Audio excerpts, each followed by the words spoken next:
Hey everyone, welcome back to Food Prep Inc. Today we're going to be preparing these Ghirardelli caramel walnut turtle brownies. So if you've lost your box or you just prefer a visual guide, we're here to help. We've got everything that we need assembled here. You're of course going to need your brownie mix, a bowl to mix this up in, a pan to cook it in, an 8x8 or a 9x9 works great, 1/4 cup water, 1/3 cup vegetable oil, mine are both combined in the measuring cup, 1 egg, some utensils to stir this up with, and to do our caramel art, open packages, all the good stuff. First thing that you need to do is preheat your oven to 325 degrees Fahrenheit, and then we are going to go ahead and prepare our pan. I'm using a 9x9 pan. I'm going to use parchment paper to prepare my pan. You can use oil or butter, whatever you'd like to grease your pan. If you'd like to support this channel, the easiest way to do that is using our Amazon links the next time you shop there. Now in a bowl, we're going to combine our water, oil, and egg and mix until it's well blended. Now let's open up our box of brownie mix. You've got your powdered mix and then you've got your little pouch of caramel sauce. Set that off to the side and add your powdered mix into your egg, water, and oil mixture. And then we're gonna stir that until well blended. Now grab your pan and go ahead and pour your mixture into your pan and then evenly spread it out once you've got it in there.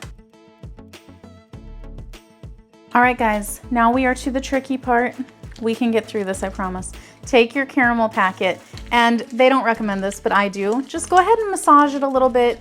Give it a good work over. I want to warm it up a little bit with my hands to make it a little bit easier to work with. Now, you're going to cut a small section of your corner, just a little bit, about 1/4 inch off of here. And then we're going to do 4 to 5 lines. And we're going to use the entire packet of caramel. So I'm just going to kind of push this up a little bit to get it closer to the surface. And we're going to put this over our brownies. After you get to the end of the line, drag it back to get the rest of that to lay down kind of flat. Okay, so there's 5 lines. I still have a decent amount of caramel left. I'm gonna go back through and add some more to this because it says to use the entire package of caramel. So just so you can go over your lines, start from the opposite side so that way it's just as thick. Now you're gonna wanna go ahead and take your knife and we're going to go in opposite alternating directions. So if you're looking at this and your lines are horizontal, you're gonna make vertical lines. If your lines are vertical, you're gonna make horizontal lines.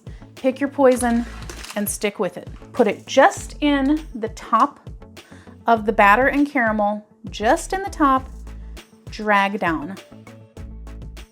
So I flipped it around, I'm gonna drag this one down, but it's actually the opposite direction of what we just went.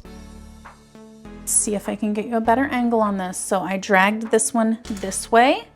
Now we're gonna drag the opposite direction.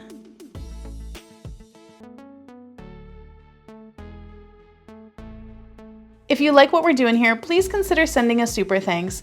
It helps us continue to provide more amazing content.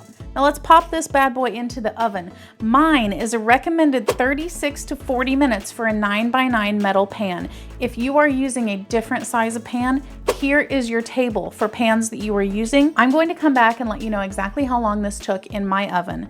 For this to be done, we're looking for the middle to be set and the edges to be slightly pulling away from the side. Mine may not do that since I'm using parchment, but we're also looking for about 1 inch from the edge to come out mostly clean if you use a cake tester or toothpick. All right, it has been 39 minutes in my oven.